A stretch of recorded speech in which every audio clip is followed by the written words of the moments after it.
आप देख रहे हैं जय भारत टीवी।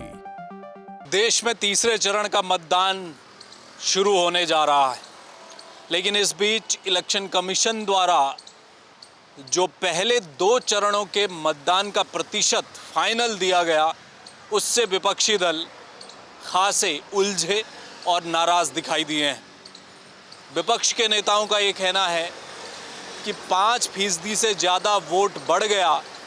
केवल 10 दिनों के भीतर ऐसा इलेक्शन कमीशन ने क्या किया, और ये जो आंकड़े इलेक्शन कमीशन के आए हैं वो किस वजह से बढ़ा है वोटिंग परसेंटेज, उसे लेकर इलेक्शन कमीशन ने अभी तक कोई भी ठोस प्रमाण या अपना पक्ष सामने नहीं रखा है।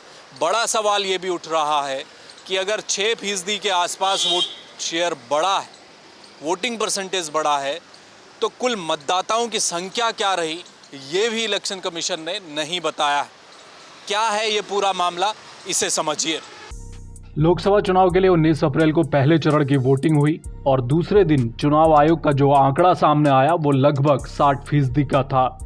लेकिन अब चुनाव आयोग ने नया आंकड़ा जारी किया है, जिसके मुताबिक पहले चरण में 66.14% वोटिंग हुई है, यानी वोटिंग प्रतिशत का आंकड़ा करीब 6% बढ़ चुका है। वहीं दूसरे चरण का मतदान 26 अप्रैल को हुआ। तब चुनाव आयोग ने अपने अंतिम आंकड़ों में करीब 61% वोटिंग की बात कही, लेकिन 10 दिन बाद ये आंकड़ा भी बदल गया। दूसरे चरण के वोटिंग प्रतिशत की बात करें तो इसमें 66.71% वोटिंग हुई, यानी दूसरे चरण में भी लगभग 6% वोटों की बढ़ोतरी हो गई है।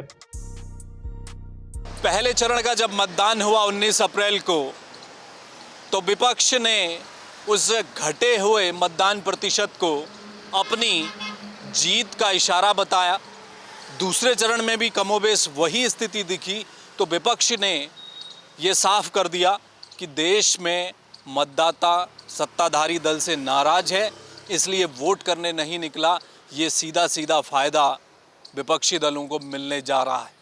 लेकिन 10 दिन बाद जो आंकड़ा सामने आया, उसने पूरा गणित बदल कर रख दिया है।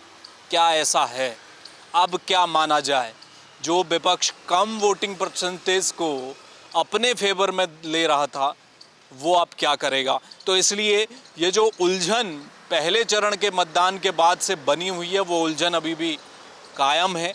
देखना ये है कि तीसरे चरण का जब मतदान होगा, तब इलेक्शन कमीशन जो फाइनल प्रतिशत होगा, क्या उसको देने में भी उतने ही दिन लगाने वाला है, या वो आंकड़ा जल्द मिल जाएगा। यानी कि कुल मिलाकर 2 चरणों में हुई वोटिंग और उसका परसेंटेज अभी भी न तो विपक्ष के गले उतर रहा है, न सत्ताधारी दल के।